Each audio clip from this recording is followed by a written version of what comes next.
Hola, bones, soc la Cèlia Rodríguez Borjabat, soc dietista nutricionista en la unitat de lípids de l'Hospital Sant Joan de Reus i investigadora a la Universitat Rovira i Virgili i l'Institut d'Investigació Sanitària Pere Virgili.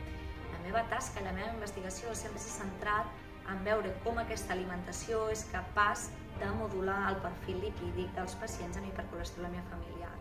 Tot i que el colesterol ens ve determinat de forma genètica, en aquests casos és molt important també cuidar els nostres hàbits, és molt important menjar bé i fer exercici físic, ja que així el que hem vist és que hi ha una menor acumulació i millora el pronòstic dels nostres pacients. Per tant, és molt important que ens apliquem aquests petits canvis d'estil de vida per millorar el pronòstic d'aquesta patologia.